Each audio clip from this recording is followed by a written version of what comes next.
Fenomena Masjid Al-Aqsa.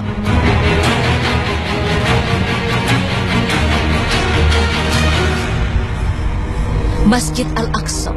Siapa yang tak tahu masjid yang satu ini? Ya, masjid ini gencar menjadi rebutan orang-orang di Israel. Al-Aqsa, ia juga memiliki peran sentral dalam perkembangan peradaban manusia.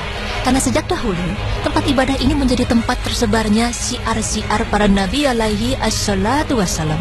Ia berada di kota Yerusalem, sebuah kota yang menjadi saksi akan begitu banyaknya nabi yang Allah utus untuk berdakwah di sana. Sebuah kota yang menyediakan air yang diminum oleh para utusan Allah. Sebuah kota yang menyediakan udara yang mereka hirup. Dan sebuah kota yang menyediakan tanah untuk tempat mereka berpijak, serta merebahkan tubuh mereka yang mulia. Namun, di balik berbagai keutamaan sejarah yang dimilikinya, tidak sedikit umat Islam yang belum mengenal Masjid Al-Aqsa secara dekat. Kali ini, tim Berita Islami masa kini akan mengupas lebih dalam mengenai Masjid Al-Aqsa.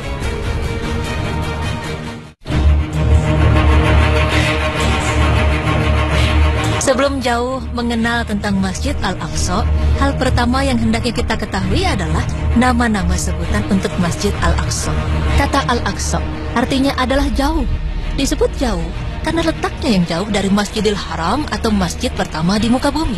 Allah Subhanahu wa Ta'ala menyebut Al-Aqsa dalam firman-Nya yang artinya, Maha suci Allah yang telah memperjalankan hambanya pada suatu malam dari Al-Masjidil Haram ke Al-Masjidil Aqsa yang telah kami berkahi sekelilingnya agar kami perlihatkan kepadanya sebagian dari tanda-tanda kebesaran kami. Sesungguhnya Dia adalah Maha mendengar, lagi Maha mengetahui. Quran Surah Al-Isra ayat 1. Nama sebutan lain selain Al-Aqsa yaitu Al-Ardu Al-Mubarakah, yang artinya tanah yang penuh keberkahan. Allah Subhanahu wa Ta'ala berfirman yang artinya, dan telah kami tundukkan untuk Sulaiman angin yang sangat kencang tiupannya, yang berhembus dengan perintahnya ke negeri yang kami telah memberkatinya, dan adalah kami Maha mengetahui segala sesuatu. Quran Surah Al-Anbiya ayat 81. Mengapa dikatakan penuh keberkahan? Karena di tempat ini banyak diutus nabi dan rasul. Selain itu Allah Subhanahu wa Ta'ala juga memberkahi penduduknya, tumbuh-tumbuhan dan buah-buahan yang ada di dalamnya. Nama lainnya untuk Al-Aqsa yaitu Baitul Maqdis, yang berarti tempat suci. Dari Jabir bin Abdullah radhiyallahu anhu, Rasulullah sallallahu alaihi wasallam bersabda, ketika orang-orang Quraisy mendustakan aku berdiri di Hijr Ismail, kemudian Allah memperjalankan aku ke Baitul Maqdis. Muttafaqun alaih. Di sini, banyak sekali terjadi kekeliruan mengenai area mana yang disebut Masjid Al-Aqsa. Karena banyak orang menyangka bahwa Masjid Al-Aqsa adalah bangunan yang memiliki kubah berwarna kehitaman atau perunggu. Dan ada pula yang mengatakan bahwa Masjid Al-Aqsa hanya meliputi kubah emas atau kubatu sakhrah. Lalu di manakah sebenarnya area-area yang meliputi Masjid Al-Aqsa? Pemirsa, pada dasarnya, kawasan-kawasan resmi Masjid Al-Aqsa Al-Mubarak meliputi seluruh area suci yang dikelilingi oleh dinding-dindingnya. Sehingga area Masjid Al-Aqsa bukan hanya sebatas pada kawasan yang saat ini disebut sebagai Kubat As-Sakhrah, melainkan seluruh area yang dipagari atau dikelilingi tembok, di mana di dalamnya terdapat Kubatu Sakhrah, Al-Jami' Al-Qibli atau inti dari Masjid Al-Aqsa, dan Musola Al-Marwani.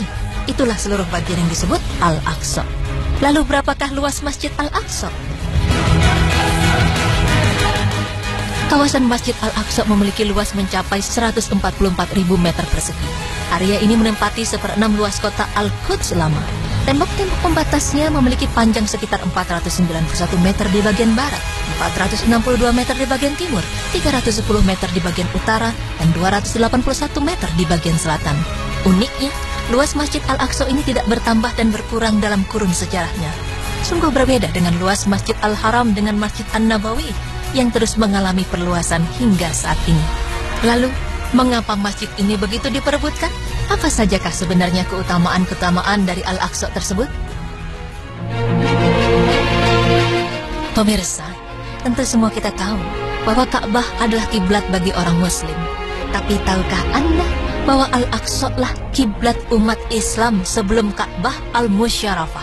Ibnu Abbas radhiyallahu anhu mengatakan Dahulu Rasulullah sholat di Mekah dengan menghadap Baitul Maqdis dan Ka'bah beliau posisikan di hadapannya.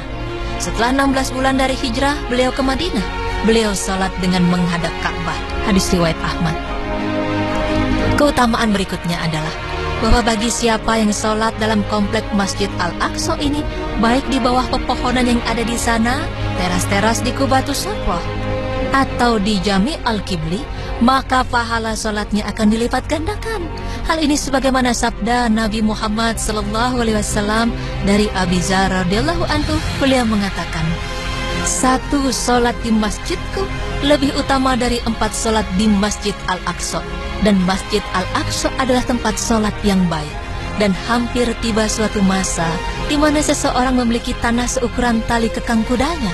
Dari tempat itu terlihat Baitul Maqdis. Hal itu lebih baik baginya dari dunia seluruhnya, atau beliau mengatakan lebih baik dari dunia dan segala yang ada di dalamnya. Hadis riwayat Hakim dan disahihkan oleh Az-Zahabi. Jadi, jika sholat di Masjid Nabawi setara 1000 kali sholat di tempat lainnya, adapun sholat di Masjid Al-Aqsa setara 250 kali sholat di tempat lainnya. Keutamaan lainnya adalah Masjid Al-Aqsa merupakan tempat Isra Nabi Muhammad SAW.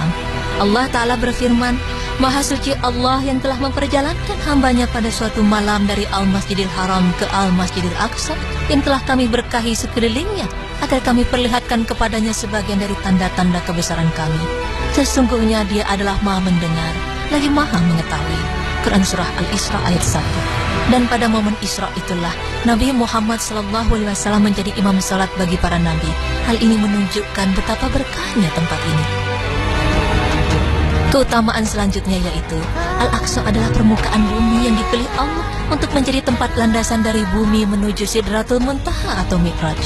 Dari Anas bin Malik radhiyallahu anhu, Rasulullah SAW bersabda, "Dibawakan kepadaku Burak. Ia adalah hewan tunggangan berwarna putih, lebih tinggi dari keledai dan lebih pendek dari bihal. Ada tanda di setiap ujungnya." Beliau melanjutkan, "Aku mengikat burak itu di salah satu pintu Baitul Maqdis, tempat di mana para nabi mengikat hewan tunggangan mereka. Kemudian aku masuk ke dalamnya dan salat 2 rakaat. Setelah itu aku keluar dari masjid. Lalu Jibril mendatangiku dengan membawa bejana yang berisi khamar dan susu. Aku memilih yang berisi susu. Lalu Jibril SAW berkata, 'Engkau telah memilih fitrah.' Setelah itu kami pun mi'raj menuju langit." Hadis riwayat Muslim. Seandainya Allah menakdirkan mi'raj dilakukan dari Masjidil Haram, pastilah Allah mampu melakukannya. Akan tetapi Allah menetapkan agar Rasulullah SAW mi'raj dari Masjid Al-Aqsa, agar kaum muslimin tahu kedudukan masjid ini, dan agar masjid tersebut memiliki tempat istimewa di hati umat Islam. Masjid Al-Aqsa adalah milik umat Islam karena ia merupakan warisan dari risalah langit yang kemudian disempurnakan oleh ajaran Islam yang dibawa oleh Nabi Muhammad SAW. Syariat Islam juga mengimani para rasul, kitab-kitabnya, dan membenarkan inti dari ajaran para nabi dan rasul tersebut. Sebagaimana firman Allah Ta'ala yang artinya, "Dan kami telah turunkan kepadamu Al-Quran dengan membawa kebenaran, membenarkan apa yang sebelumnya, yaitu kitab-kitab yang diturunkan sebelumnya, dan batu ujian terhadap kitab-kitab yang lain itu." Quran Surah Al-Ma'idah ayat 48. Keimanan kepada para nabi dan rasul serta kitab-kitab yang Allah turunkan menjadi bagian dari rukun keimanan dalam Islam. Adapun umat-umat yang mengklaim mengikuti ajaran nabi-nabi terdahulu, maka klaim tersebut adalah suatu kebohongan karena realisasinya jauh dari yang semestinya. Oleh karena itu, orang-orang yang telah mengingkari ajaran-ajaran nabi dan rasul tidak patut mengklaim berhak atas Al-Aqsa.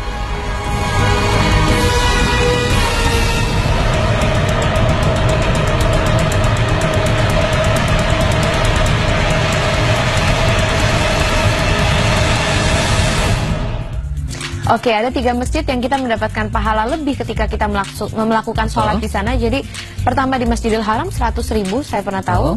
Masjid Nabawi katanya 1000. Saya baru tahu ternyata Masjidil Aqsa juga mendapatkan